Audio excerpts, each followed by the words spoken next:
You know how it is? You're scrolling online, you see something you love, you click buy, and a couple of days later, poof, a box just shows up at your door. It feels like magic, right? But it's not magic. It's actually this incredible, carefully choreographed dance of logistics and persuasion. And today, we're going to pull back that curtain. So yeah, we're going to dig into that whole secret journey. Or maybe more like two secret journeys that are happening all at the same time. You've got the physical journey, how a product literally gets from one side of the world to the other, and then you have the persuasive journey, the one that gets it into your head and then into your shopping cart. And to help us figure this all out, we've got two people who have absolutely mastered these two different paths. On one side, we have Tony McGee. You might know him as a former NFL player, but he built this massive global logistics company from scratch. He's the master of that physical journey. And on the other side, Huda Kattan. She took a beauty blog and a $6,000 loan and turned it into a billion-dollar brand. She is a total master of that persuasive journey. So let's start with Tony's world, how your stuff actually gets to you. Okay, so this whole thing, marketers have a name for it. They call it place. And really, it's this entire invisible network that makes a product available for you to buy. This is where people like Tony McGee are basically the unsung heroes of our modern economy. So what is this network, really? Well, it's called a marketing channel. And honestly, the best way to think about it is like a relay race. Your product, that's the baton. And it gets passed from one specialized runner to another to get it all the way from the factory to the finish line, which is you. And the runners in this race, we call them intermediaries. Now, that might sound like a fancy business school word, but these are the people you already know, right? The wholesalers buying in huge quantities, the retailers running the shops you go to, the agents and brokers connecting the dots. They are the absolutely essential links in the chain. Now, I know what you're probably thinking. Why do we even need them? Why can't the manufacturers just sell directly to the stores? Well, take a look at this. This is what that world would look like. You've got 5 manufacturers trying to sell to 5 retailers. What you get is this tangled, chaotic mess of 25 different phone calls, emails, contracts. It's just inefficient, it's expensive, and honestly, it's a total nightmare. But now, watch this. This is where the magic happens. You add just one intermediary, a single wholesaler, and bam, the whole system gets streamlined. The number of contacts plummets from 25 all the way down to just 10. That's a 60% drop in complexity, just like that. So the middleman isn't a barrier, they're the superhighway. Okay, but this is the big question, right? This is the one everybody asks. If these middlemen are taking a cut, wouldn't everything just be cheaper without them? I mean, it sounds totally logical, but the actual data tells a very different story. All right, look at this number, 7.4 cents. What on earth could that represent? It's a tiny, tiny slice of a very, very big pie. So that's 7.4 cents?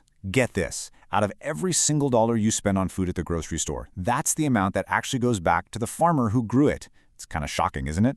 The other 93 cents, that pays for everything else. The processing, the packaging, the shipping, the store itself, all the services along the way. The journey, that's where most of the cost and frankly most of the value really is. So what are you paying for with that 93 cents? You're paying for real, tangible value. Marketers call this utility. They take raw stuff and turn it into a product you can actually use. That's form utility. They make sure it's available at 2 in the morning when you randomly need it. That's time utility. They put it in a store right down the street instead of a factory halfway across the world. That's place utility. The point is, they aren't just taking a cut. They're actively making your life a whole lot easier. And companies are super strategic about this whole journey. For something like a can of soda, the goal is what they call intensive distribution. They want that product everywhere, within arm's reach whenever you might want one. But for a super high-end luxury car, it's the complete opposite. They want exclusive distribution. They create this feeling of rarity and specialness by only being in one dealership in a huge area. It's all about making sure the journey fits the product. All right, so that's how the product gets to the shelf. But that's only half the battle, right? Now we got to talk about the other journey, the one that gets the product off the shelf and into your cart. This is the art of promotion, and this is where Huda Kattan is an absolute genius. I mean, Huda's story is just incredible. She started with a $6,000 loan. That's it. And she was just frustrated because she couldn't find the kind of false eyelashes she wanted to wear, so she made her own. And from that one idea, she built a billion-dollar empire. It just goes to show, having a great product is not enough. You have to make people want it. So, How'd she do it? Well, she did it by mastering what's called the promotion mix. Think of this as the marketer's official toolkit for talking to customers. It's got 4 main tools inside: advertising, personal selling, public relations, and sales promotion. Let's break them down real quick. First up, the one we all know, advertising. This is the most obvious one, right?